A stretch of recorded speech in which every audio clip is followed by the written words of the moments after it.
namticha magaalaa keessa deemee okkoteetti bishaan guutee gurguru tokkootu ture. Maqaan isaa Muhammad Jaama. Haala gaarii isaatii fi qulqullummaa isarraa ummanni hundi jaalachuu jalqaban. Guyyaa tokko mootichi biyya sanii waa'ee Muhammad kana dhagee waziira isaatiin mee deemiti Muhammad kana qabiinaaf fidii jee ajajeen. Waziirtichinis deemee Muhammad saaqee kana fidee dhufe. Mootichi kunis Muhammad saaqiidhaan arrabooda dalagaan ta'e asuma keessa masaraa kiyya kana keessatti keessummoota kiyyaaf bishaan qiccee fi obaasta. Eegasii ammoo seenaa naaf himtaa jeen. Muhammadis hayyee tole jeeni gara mana isaatti galee haadha mana isaatiif oduu gammachuu tana himeef. Guyyaatti aanu ganama isaa qaama isaa dhiqatee huccuu haalaan bareeddu uffatee gara masaraa mootichaatti deeme. Eegasii hojii isaa jalqabee keessummootaaf bishaan qicuu eegale. Eega keessummoonni deeman booda mootichaaf seenaallee dur himee fi waan guyyaa guutuu dalagataa oole kafaltii isaa fudhatee gara mana isaatti gale. Haala kanarratti Muhammad yeroo dheeraaf ture. Hanga guyyaan waziirtichi kun Muhammad saaqiin sadarkaa mooticha biraa qabu hinaafuu jalqabutti. Guyyaa itti aanu kana waziirri kun Muhammad jala deemee akkana jeen. Yaa Muhammad mootichi foolee afaan keetirraa ba'u kanaaf cinqachutti jiraa jeen. Muhammadis mootichi akka hin cinqanneef du'a maaliin godhuu qabaa jeen.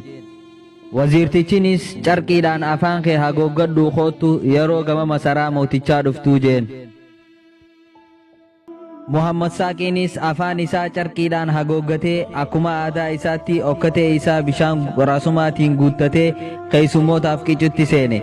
Mootichi gocha inni godhu kun isa ajaa'ibsiisutti seene. Guyyaatti aanus Muhammad afaan isaa hagoogee dhufe. Haala kanarratti yeroo dheeraadhaaf bubbule.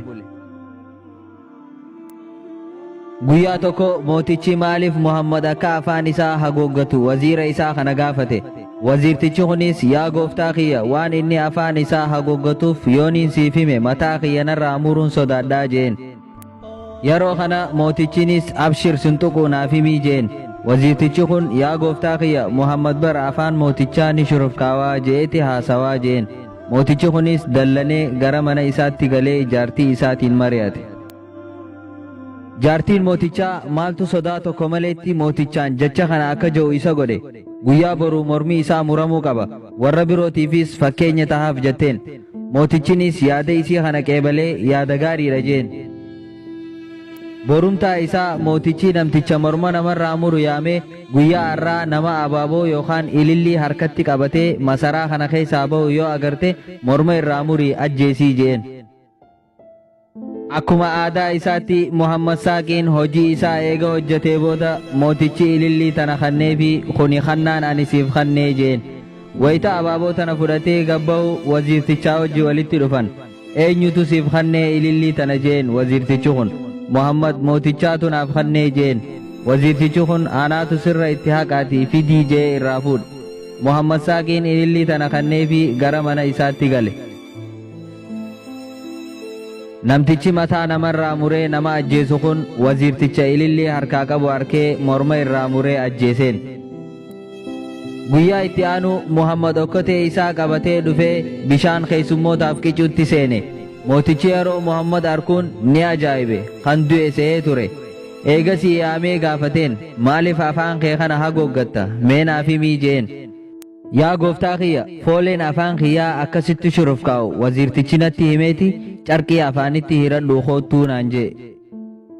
Mootichinis duba ililliin siif kanne akkam gootee jeen. Waziirtichaatu narraa fuudhe anaatu isarra itti haqa naan jee. Mootichinis seeqeeti dhugaadha isaatu sirra itti haqaa jeen. Kabajamtoota daawwattoota chaayinaala Odaa Neeshin viidiyoon kun akka isin gammachiisee abdiin qaba. Viidiyoo kana laayik sheer godhuu hin dagatina. Warreen haaree taatan yuutuub irratti chaayinaala keenya Odaa Neeshin sabskiraayib nu godha. Akkasuma feesbuuka irratti peejii keenya Odaa Neeshin laayik nuuf godha.